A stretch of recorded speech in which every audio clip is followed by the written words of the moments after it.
Dhrol mode. નમસ્કાર, આ વેક્ટર્સમાં આપનું સ્વાગત છે. હું છું ધનેશ પરમાર.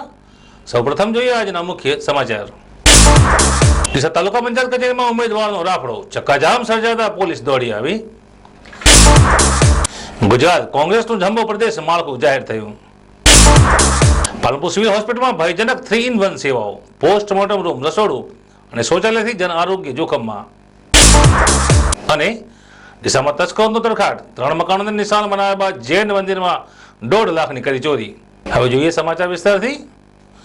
ડીસા તાલુકા પંચાયત કચેરીમાં આજે ચૂંટણી ફોર્મ ભરવા હજારોની સંખ્યામાં ગામે ગામથી ઉમેદવારોને તેમના ટેકેદારો જીપ ડાલા, ટ્રેક્ટર, છકડા રિક્ષા લઈ આવી પહોંચતા ડીસા તાલુકા પંચાયતમાં ચક્કાજામ પરિસ્થિતિ સર્જાઈ હતી અને કલાકો સુધી નવીન બસ સ્ટેન્ડથી સરદારબાગ સુધીનો માર્ગ વાહનોના કાફલાથી ઉભરાયો હતો.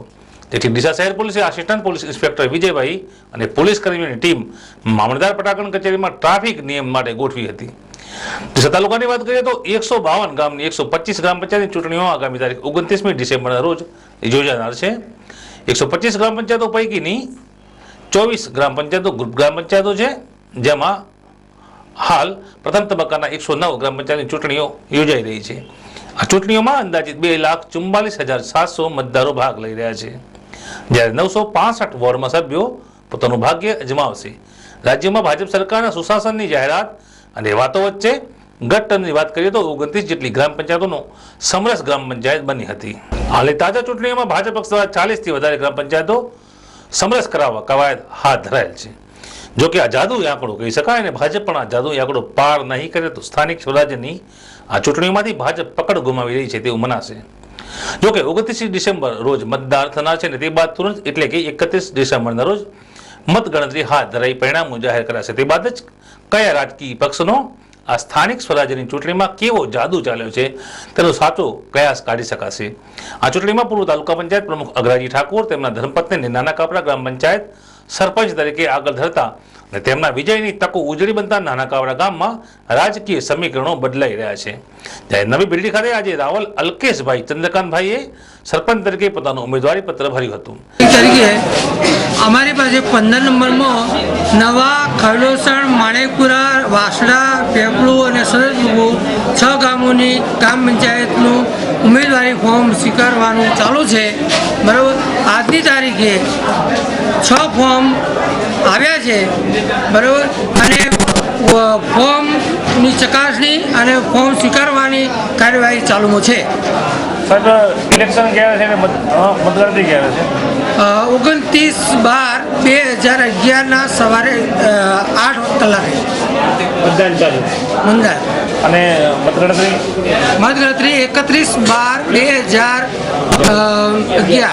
ડીસા તાલુકાની ગ્રામ પંચાયતની ચૂંટણીઓની અંદર આજે બહુ ધામધૂમથી લોકો પોતાના ઉમંગ સાથે પોતાના ફોર્મ ભરી રહ્યા છે. ત્યારે નાના કાપરા ગામ પણ ગ્રામ પંચાયતની અંદર ગામના લોકોએ મને બૈરાની સીટ હોવાથી, સામાન્ય સીટ હોવાથી મારા બૈરાનું ફોર્મ ભરાવેલ છે અને ગામે એમ કીધું કે ડીસા તાલુકાની અંદર સ્વચ્છ વહીવટ કર્યો હતો, માટે ફરીથી તમારી જરૂર છે, એટલે ગામનો વિકાસ કરવા માટે આ ફરીથી તમે આ નાના કાપરાનો એક હવાલો સંભાળી લો અને નાના કાપરાના તમામ લોકોને બોલ આપી અને મેં ફરીથી મારા બૈરાનું સરપંચ તરીકેનું ફોર્મ ભરાવ્યું છે અને એ દરેકની સંમતિથી મેં ફોર્મ ભરાવેલ છે અને આ વિકાસના પંથે આગળ વધીશું એવી ભગવાન પાસે મારી પ્રાર્થના છે. ભગવાન મને શક્તિ આપે અને હું આગળ વધું અને મારું બૈરું પણ એક સરપંચ તરીકે પ્રખ્યાત બને એવી મારી ભગવાનની પ્રાર્થના. જમ્મુ કાશ્મીરમાં હિમ વર્ષાના પગલે બનાસકાંઠા જિલ્લામાં કાતિલ ઠંડીનું મોજું ફરી વળતા વહેલી સવારે તાપણાની મોસમ ખીલી ઉઠી છે. ઠંડીના વધેલા જોરથી ખેડૂતોના ચહેરા ચમકી ઉઠ્યા છે. રણ વિસ્તાર ધરાવતા બનાસકાંઠા જિલ્લાની વાત કરીએ તો સૌથી વધુ ઠંડી અહીંયા પડે છે, જેને ધ્યાનમાં લઈને ખેડૂતોએ સારી સિઝનની આશાએ શિયાળુ પાકોનું મોટા પાયે વાવેતર કરી દીધું છે. પરંતુ ગ્લોબલ વોર્મિંગ અને વેસ્ટર્ન ડિસ્ટર્બન્સના કારણે માગસર અડધો વીતવા છતાં ઠંડી વર્તાતી ન હતી, તેથી વાવેતર મૂરઝાવા લાગતા ખેડૂતો ચિંતામાં ગરકાવ બની ગયા હતા.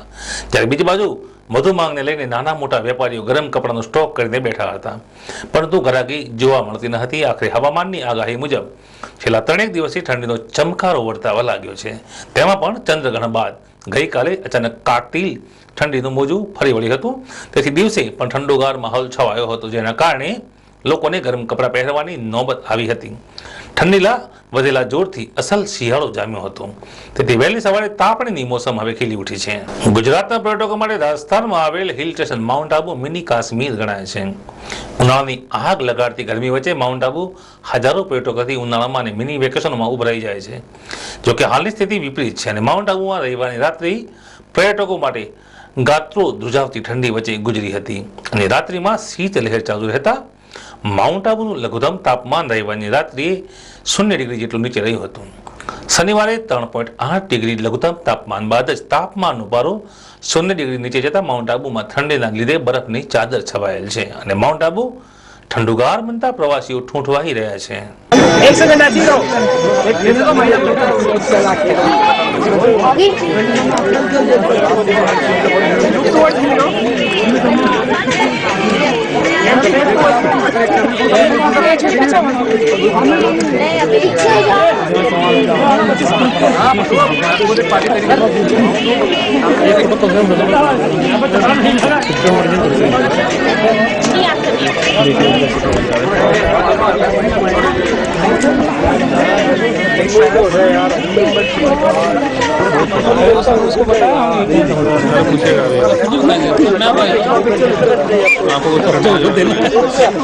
बता देंगे अच्छा रहेगा।